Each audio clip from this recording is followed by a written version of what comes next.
Hi, my name is Erin Simon. I am 39 years old and I live in Rolla, Missouri. I was diagnosed almost a year ago. I had my first inkling of a bad scan in August of 2023. So we're coming up almost on a year of being diagnosed, and I was diagnosed with stage 4 metastatic breast cancer with spread to my liver and lymph nodes. Well, I had found a lump probably about a month or two prior to going in and getting checked, but I was breastfeeding. I really wasn't overly concerned about it. I thought I had a clogged duct and was trying to work through the clog, and I honestly didn't ignore it for that long. I worked through it. I spent maybe a week or so trying to kind of figure it out. I have a history of benign tumors that I've had to have removed before, and so I went to my OBGYN and said, hey, we should probably look into this just to rule it out. My OB agreed and set me up with an ultrasound. And I didn't make it to that ultrasound appointment because in between that appointment, I started to have pain in my side, in my upper right side. And that pain radiated into my shoulder. Still wasn't connecting the dots between the pain in my side and my breast lump, but I thought I'll go into the ER and I will get it checked out just to be safe, thinking maybe it's my appendix, maybe it's something else. I wasn't even on my radar of cancer. So I went into the ER, they gave me a CT, and they found multiple lesions on my liver that was consistent with a metastatic disease. And what that means is cancer spread from somewhere else. So that was a huge shock, and I was kind of deer in the headlights at that moment. My ultrasound appointment for my breast was still probably a week or so away.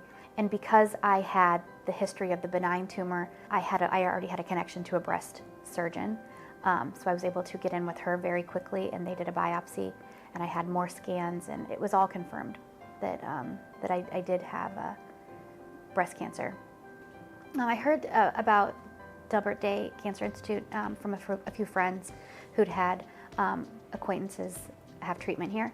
And when I was looking for where I was going to land for my treatment, I originally was starting to talk to oncologists in St. Louis because that's where my primary doctor is, as well as my breast surgeon. So I was already kind of looped into their network, and I'd met with an oncologist there, and I just didn't feel like we jived. And I recognized that I was also very panicked and didn't quite even understand where I was in the process of starting treatment, but I knew that I needed a second opinion. I 100% chose DDCI because of Dr. Guerrero.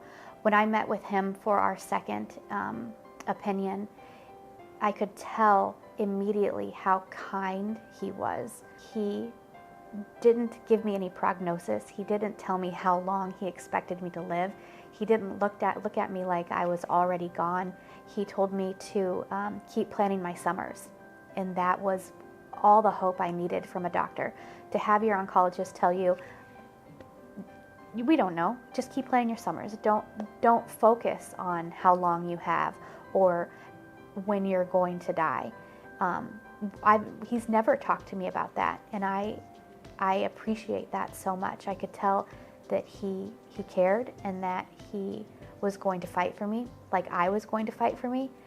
To have a doctor and my oncologist to be on my side in this fight made all the difference. And my husband and I knew when we walked out of that appointment with him that we were going to stick with his care. Everything at DDCI has been top-notch, especially with my comparisons to the other cancer hospitals that I've been to. Everything is, as far as the facility, it is nice, it is new, it is clean. It just feels inviting, it feels comfortable. The people, though, are really what make the difference. They look at me like I'm a real person, that my life is worth saving, my life is worth fighting for, that they see me and understand that I have family and that I have dreams and hopes and goals, and that I'm not just a person in their seat. They know me. They ask me about my family. They ask me about my son. They ask me how I'm feeling, and I know that they mean it and they really are genuinely interested and concerned for me. And I just feel like at other hospitals I didn't get that I was just someone in their seat that they were filling their orders with.